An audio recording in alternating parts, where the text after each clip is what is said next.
Renfield. The story centers around Renfield, who is tired of being Dracula's personal servant. After meeting the aggressive yet brave Rebecca Quincy, Renfield will try his best to free himself from Dracula. All the while, Dracula plans something sinister after siding with a local drug gang. Okay, so the story is not that bad, to be honest. It's a very unique take to the story of Dracula and Renfield, with a lot of comedic elements, but it also still retains that classic horror vibes. It's trying to stand out more to the audience that this is nothing like any of the Dracula movies you've seen before. This is its own theme, and it's quite a fresh and modern take to the iconic vampire. The acting is extremely good and one of the highlights of the film. The three main characters were the standouts: Nicholas Hoult, Awkwafina, and of course Nicolas Cage.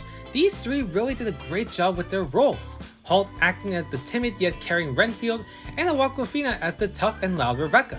The rest of the cast did, albeit, an alright job, to be honest. They just felt kinda forgettable, while mostly the secondary characters. But in all honesty, Nicolas Cage as Dracula was such a perfect choice. He not only acted his role with such passion and love, but he showcased a new twist to the iconic character as an ill-tempered and narcissistic boss, along with a personality that fits both the tone of horror and comedy together. The action and comedy were the other highlights of the film. Expect for some gory and bloody action scenes throughout the film, and a lot of them are pretty gruesome, but they are very entertaining and awesome to watch. The comedy is also really funny, lots of unexpected and fast-paced jokes around every corner. I can assure you that you'll at least laugh at a few of the jokes. The special effects honestly could have been better. A lot of the effects just look fake, especially with the blood. If you've seen the blood in the film, then you know what I'm talking about. It looks absolutely gross and so unrealistic.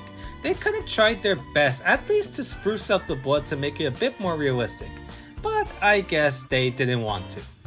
The film's score is honest to god one of the most forgettable film scores I've ever listened to. The score was done by Marco Beltrami, who has done the film scores for A Quiet Place, I, Robot, and Logan. He has done some great film music, but this one was just simply forgettable. I don't even remember hearing anything memorable except for the pop songs that were used. It's quite disappointing, to be honest.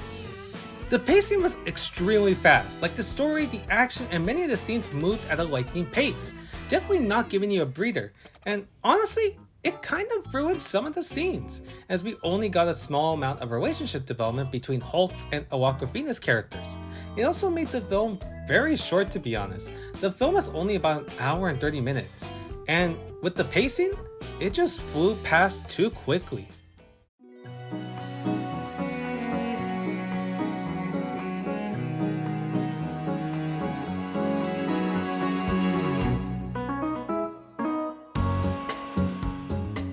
Renfield received generally mixed reviews from critics who praised the comedic tone but criticized its story. Now, what are my thoughts on this film? I honestly really enjoyed it. It was such an exciting and fun film to watch in the theaters. The awesome and bloody action, the fantastic acting, the hilarious comedy, and its unique yet modern take to Dracula really made the film an enjoyable and very fun watch. No doubt it has some issues with its special effects and score, but if you ignore those parts, you're still gonna have such a bloody damn good time, as the film still showcases its love for the classic horror genre, along with adding some comedic twist to it, providing some good scares and laughs for the audience. I'll give this film an 8 out of 10. Renfield is definitely a wild ride, and for fans of horror comedies, you're going to have a hell of a good time with this film.